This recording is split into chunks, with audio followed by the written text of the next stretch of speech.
Quelques jours avant le 11 septembre, des dizaines de créateurs québécois étaient ici pour le projet Québec-New York 2001, un projet qui se voulait une vitrine du savoir-faire québécois. Ils ont vécu l'horreur de près parmi les décombres. Mon collègue Claude Deschênes, lui, couvrait cet événement. 10 ans plus tard, il a rencontré certains de ces créateurs qui n'ont rien oublié.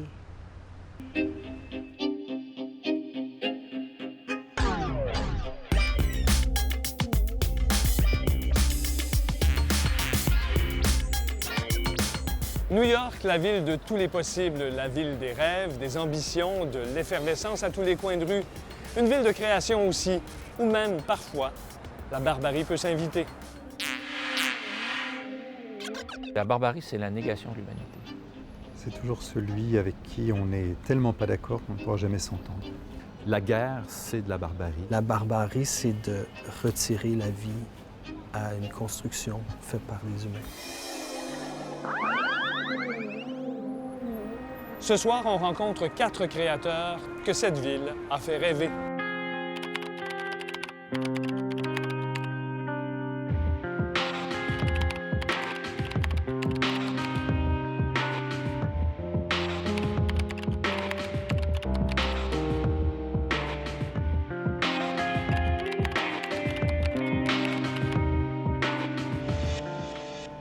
Ces 4 hommes sont unis par un projet, Québec-New York, un rendez-vous dans la Mecque de l'art. Et moi, j'y étais pour en témoigner.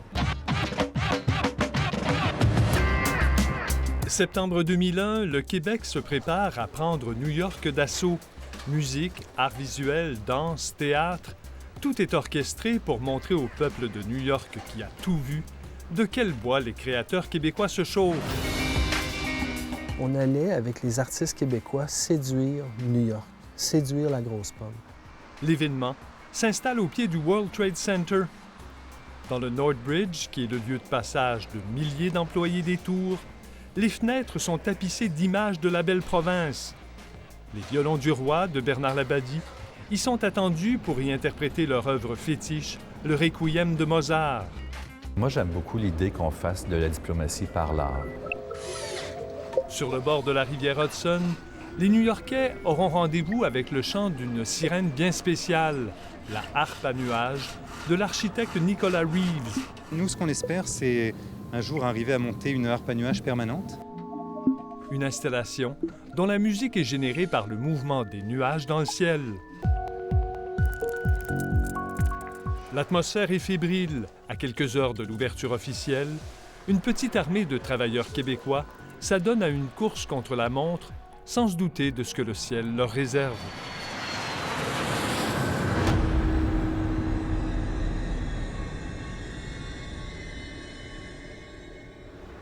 À 8h45, le 11 septembre 2001, l'horreur frappe ici même. Le rendez-vous n'aura donc pas lieu. Chacun vit l'événement au plus profond de lui-même. Mais quand on raconte l'histoire, étrangement, ce sont les mêmes mots qu'on utilise qui mélangent ciel bleu et fin du monde. D'abord la stupéfaction, l'incrédulité. Sur le premier avion, on ne savait même pas qu'il s'agissait d'un avion. Tout s'est arrêté d'un coup sec. Et c'était un silence feutré.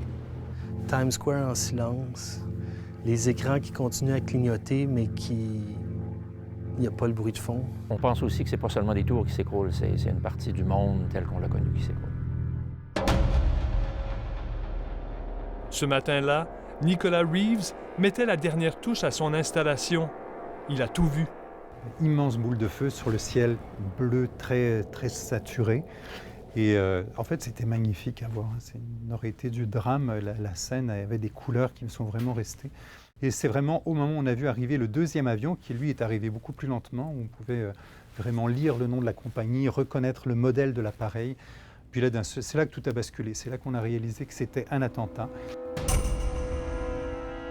Caméra en main, Luc Courchaine se trouve lui aussi à proximité des tours.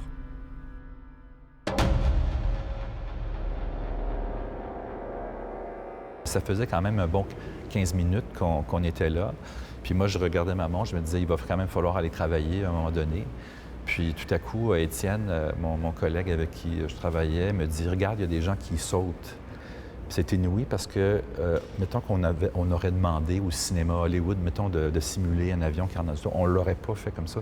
Ça avait l'air, au fond, de quelque chose de surréaliste. Et c'est ça, c'était incroyable. Simplement incroyable. Ça a pris plusieurs minutes avant qu'on puisse même en parler parce qu'on essayait de...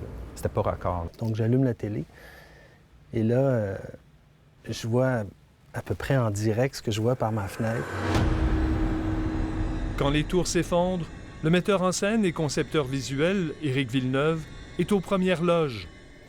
C'est marqué dans votre rétine? Oui, seconde après seconde. J'étais très proche, c'était immense. Donc, la fin du monde est arrivée. Il y avait des voiliers ancrés dans le Hudson. Puis évidemment, ça te passe par la tête, tu te dis, allez, si c'est la fin du monde, j'en prends un, je m'en vais, puis on verra où ça finit. S'il a fallu plus d'1 heure et demie aux 2 tours de 110 étages pour s'effondrer après l'attentat, imaginez les rêves échafaudés par l'événement Québec-New York. Pour nous, c'était l'évidence même que la tournée allait être annulée. Bien, on se dit, mon Dieu, qu'est-ce qui va arriver de nos... Mais en même temps, on se sent presque coupable de penser à ça parce que c'est tellement futile à côté du sort des gens qui sont en haut et qu'on voit qui se tirent en bas de la tour. Les images fortes ne manquent pas ce jour-là et personne ne sait comment elles reviendront nous hanter. Pour Éric Villeneuve, cela se passe à son retour à Montréal devant cette fresque du boulevard Rosemont. J'avais vu cette fresque à tous les jours. Sans la remarquer. Ça me parlait plus ou moins, je comprenais pas trop. Et là, soudainement, elle était chargée de drame, elle était chargée de sens. Je me suis mis à pleurer, juste là, à ce moment-là. Tout le reste, les 24 heures précédentes, les larmes sortaient pas, il n'y avait pas de... Et c'est une image à Montréal qui est là depuis un certain temps, qui tout à coup s'est mis à résonner avec ce que je viens de vivre.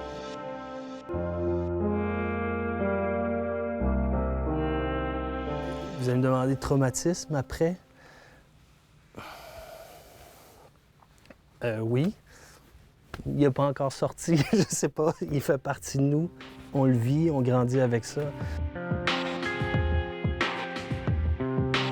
Pendant 5 ans, Éric Villeneuve évite de retourner à New York. Pour Luc Courchaine, monter dans une tour est presque impossible. Bien, pendant plusieurs années, même encore aujourd'hui, je réfléchis 2 fois avant de prendre l'ascenseur jusqu'au 68e étage d'une tour. Parce que je me suis dit, moi, la chose qui était obsédante sur place, c'était de voir des gens qui étaient plus faciles de choisir de sauter dans le vide que de rester à l'intérieur. Alors ça, moi, je voudrais vraiment pas vivre ça. Donc, je voulais simplement pas aller dans des tours. Déjà témoin d'un accident d'avion dans sa jeunesse, Nicolas Reeves sera stigmatisé par la double attaque du World Trade Center. Ça a été vraiment post-traumatique. J'ai été 2 ans sans pouvoir monter dans un avion. Il a fallu que je suive une thérapie post-traumatique. L'histoire pourrait s'arrêter là, des rêves brisés, au milieu des décombres d'un symbole de puissance. Après la pause, comment l'art peut triompher de la barbarie? L'art, c'est l'homme. C'est le reflet de l'homme, de ses espoirs, de ses craintes. L'art, c'est le recours qu'on peut avoir devant des événements comme ceux du 11 septembre pour chercher à comprendre ce qui s'est passé. L'art, c'est une expression, l'expression d'un sentiment. C'est juste ce qui doit sortir d'un être humain vers un autre être humain. Vous venez d'entendre les témoignages déchirants de 4 créateurs québécois qui étaient à New York ce fameux matin de septembre. Chacun a vécu ce traumatisme bien différemment et aucun d'entre eux ne pouvait encore imaginer ce que leur réservait l'avenir. Voici la suite de leur cheminement.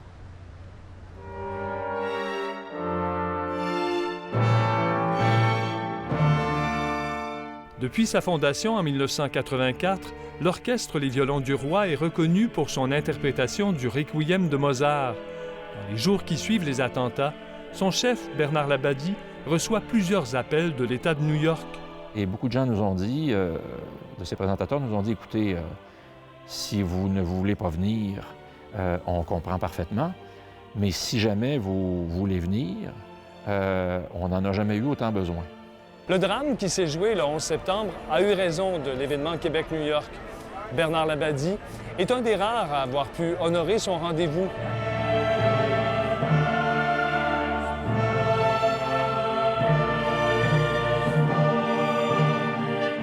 Je me souviens de ce que j'avais dit aux musiciens. J'avais dit, ça ne nous arrive pas souvent dans le métier qu'on fait d'avoir la chance de faire quelque chose de façon vraiment absolument directe pour aider des gens dans une grande souffrance ou dans un grand drame.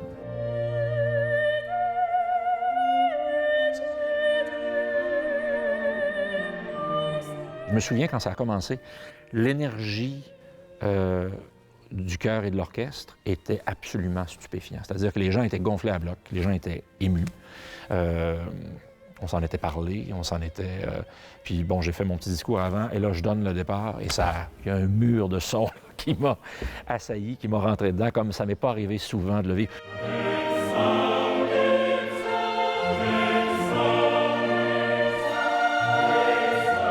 Quand c'est des gens qui viennent nous voir après le concert et qui sont presque en larmes et qui nous disent merci et qui nous serrent dans leurs bras, ce qui arrive jamais après un concert avec des inconnus, là. Et c'est arrivé ce soir-là. Bien, on se dit, ça valait la peine de venir. Pour les autres, il y a l'amertume du rendez-vous manqué. Comment transposer le choc en énergie créative? Le Courchane a trouvé sa manière bien à lui de transposer sa crainte des hauteurs.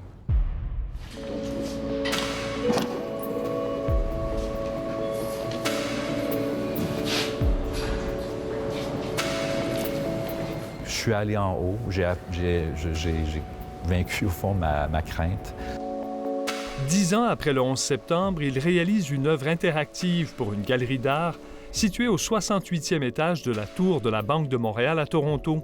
Le Panoscope, c'est un système de projection immersive et ce système permet de se mettre dans l'image.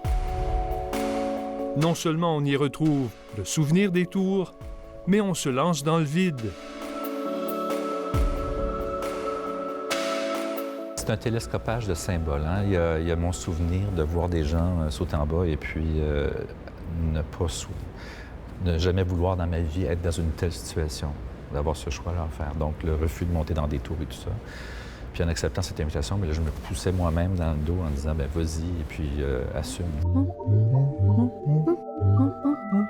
Aujourd'hui, Nicolas Reeves reprend l'avion et expose à travers le monde ses créatures architecturales, dont une nouvelle version de la harpe à nuages. Comment vous avez transformé cette expérience-là? J'ai certainement pas transformé de façon consciente, mais ça m'a certainement poussé à revendiquer autant dans ma pratique que dans mes écrits la notion de l'importance de l'art. L'importance de l'art et de la culture. Éric Villeneuve, lui, travaille sur de grandes productions, notamment des spectacles de cirque en Chine. Sa manière d'aborder la création a changé depuis qu'il a vu des gens choisir de sauter dans le vide. Ce qui nous amène ailleurs, c'est de prendre des décisions. Ce qui nous garde au même endroit, c'est l'hésitation. Donc, évidemment, ça m'a amené ailleurs. Et à partir du 11 septembre, j'ai arrêté d'hésiter. Je dis oui, je dis non. C'est assez franc, puis c'est assez rapide. C'est sûr que des expériences comme ça nous forcent à nous redéfinir, nous forcent à nous recentrer sur les choses essentielles aussi. C'est en faisant de l'art qu'on peut, et en développant la culture, qu'on peut à un moment donné surpasser ces manifestations. Nos 4 créateurs se sont sentis étonnamment privilégiés d'être présents à ce moment déterminant de l'histoire. C'est sûr que ces expériences-là sont pas... Personne ne doit les souhaiter, mais il faut s'en servir, je pense, pour essayer de savoir un peu plus qui on est, ce qu'on veut et ce qu'on veut pas. Après un deuil vraiment nécessaire, on peut commencer à penser à des effets positifs du 11 septembre. Après tout, 10 années ont passé. Ça te fait réfléchir à la puissance destructive des humains, à la puissance créative des humains. L'aspect positif, je pense, planétaire, c'était de forcer une immense communication, un échange. Le fait que ça bouge, qu'il y a une révolution arabe en cours, moi, ça Je trouve que c'est une très bonne nouvelle. Puis pour moi, ça clôt, au fond, cette décennie horrible qui a commencé avec le 11 septembre 2001. Moi aussi, le 11 septembre m'a changé. J'étais venu ici comme témoin et comme tout le monde, j'ai été happé par les événements. Et curieusement, ça m'a donné confiance en moi et confiance en la vie.